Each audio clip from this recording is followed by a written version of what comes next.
আপনিও কি মাইক্রোসফট এক্সেলে এই ধরনের ডোনাট চার্ট ইনসার্ট করতে চান? তাহলে ভিডিওটা আপনার জন্য। এই ধরনের ডোনাট চার্ট ইনসার্ট করার জন্য সবার প্রথমে আমরা যে কাজটা করব সেটা হচ্ছে কি আমরা এই অ্যাকচুয়াল আর রিমেনিং এর এই পার্সেন্টেজটাকে সিলেক্ট করব।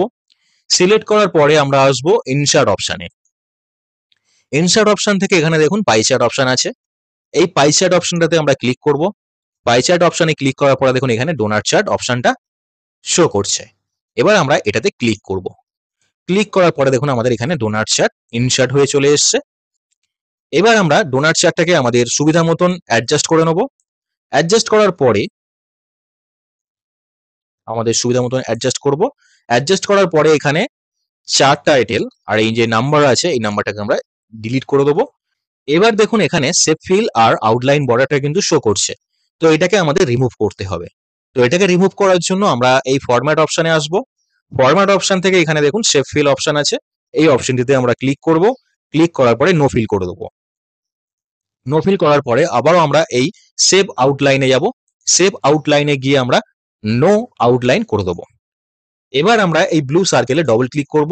ডবল ক্লিক করার পরে দেখুন এখানে ফরম্যাট ডেটা পয়েন্ট এই অপশনটা এনেবল হয়ে যাবে। এই অপশনটা এনেবল হয়ে যাওয়ার পর আমরা এই ফিল অ্যান্ড লাইন অপশনে ক্লিক করব। এই অপশনটাতে ক্লিক করার পরে এখানে ফিল অপশনে এসে আমরা এই ফিলটাকে সলিড ফিল করে দেবো।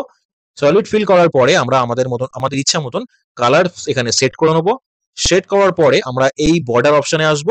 বর্ডার অপশনে এসে এই সলিড লাইন এই অপশনটাতে আমরা ক্লিক করব। ক্লিক করার পরে আমরা আমাদের এই বর্ডারটাকে আমরা গ্রিন করে দিলাম। করার পরে আমরা এটাকে জাস্ট ক্লোজ করে দেবো। এবার আমরা এই অরেঞ্জ সার্কেলটাতে ক্লিক করব। এখানে ক্লিক করার পরে আমরা আবারও এই ফিল অপশনে আসব। ফিল অপশনে এসে আমরা সলিড ফিল কালারে আমরা রেড করে দেবো এবং এই বর্ডার অপশনটাতে এসে আমরা এই সলিড লাইনটাকে এটাকেও আমরা রেড করে দেবো। করার পরে দেখুন আমাদের এখানে অটোমেটিক ডোনাট চার্ট কিন্তু ইনসার্ট হয়ে চলে এসছে।